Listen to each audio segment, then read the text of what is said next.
Hello అందరికీ welcome to Bhavika Cheshvika.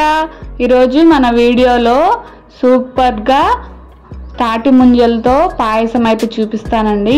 వేసవికాలం వచ్చేసింది కదా, ఇప్పుడు మనకు తాటి ముంజలు దొరుకుతాయి కదా, వాటితో ఈజీగా టేస్టీగా తాటి ముంజల పాయసం ఎలా చేసుకోవాలో చూపిస్తాను।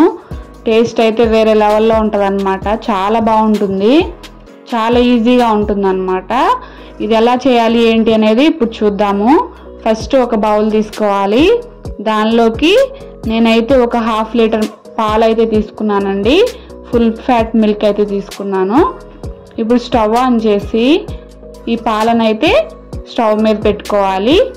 ఇప్పుడు ఈ పాలని మనకి 2 పొంగులు అయితే రానివ్వాలి।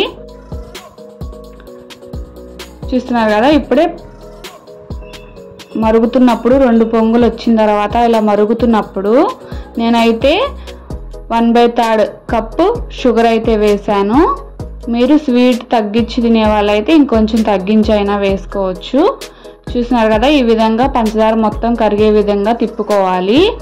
ఇలా తిప్పుకొని కరిగిన తర్వాత ఇప్పుడు మనం చూసారు కదా, ఇలా మొత్తం కరిగిపోయిన తర్వాత స్టవ్ ఆఫ్ చేసేసి దీన్ని అయితే మనం పక్కన అయితే పెట్టుకోవాలి। ఇలా పక్కన పెట్టుకున్నాం కదా, ఇవి మొత్తం పాలు అనేవి చల్లారాలి। ఇలా చల్లారిన తర్వాత వీటిని అయితే ప్లేట్ వేసుకొని మనం ఫ్రిడ్జ్లో అయితే పెట్టుకోవాలండి, 2 to 3 అవర్స్ అయితే పెట్టుకోవాలి। తర్వాత నేనైతే హాఫ్ లీటర్ పాలకి 4 ముంజలు అయితే తీసుకున్నానండి, తాటి ముంజలు। చాలా లేతవే తీసుకోవాలండి, ముదురువైతే తీసుకోకూడదు। తాటి ముంజలు 4 తీసుకొని ఆ వాటర్ కూడా ఉంచేసేయాలండి దానిలోనే। ఈ విధంగా చిన్న చిన్న ముక్కలాగా కట్ చేసుకోవాలి అన్నిటినీ। చూస్తున్నారు కదా, ఈ విధంగా కట్ చేసుకోవాలి।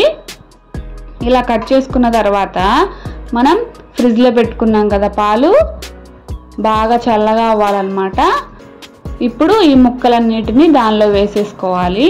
ప్రాసెస్ అయితే చాలా ఈజీగా ఉంటుంది।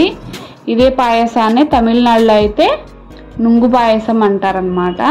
చూస్తున్నారు కదా, ఈ విధంగా చేసుకున్న తర్వాత మీకు ఇష్టమైతే ఇలాచీ పౌడర్ కూడా యాడ్ చేసుకోవచ్చు। మా పిల్లలు తినరని చెప్పేసి నేనైతే వేయలేదు। చూస్తున్నారు కదా, ఎంతో టేస్టీగా ఈజీగా తాటి ముంజలతో పాయసం అయితే రెడీ అయిపోయింది। ఇలా చేసుకొని తాటి ముంజలు దొరుకుతాయి కదా, ఇప్పుడు ఇలా చేసి పిల్లలకి ఇస్తే చాలా ఇష్టంగా తాగుతారనమాట పాయసం అనేవి। చక్కగా అవి నోటికి తగులుతూ చాలా టేస్టీగా ఉంటుందన్నమాట। నేనైతే కొంచెం జీడిపప్పు అయితే వేస్తున్నాను, మీ ఇష్టం బాదమైనా వేసుకోవచ్చు। ఒకసారి ట్రై చేసి ఎలా వచ్చిందో కామెంట్ చేసి సబ్స్క్రైబ్ చేయండి।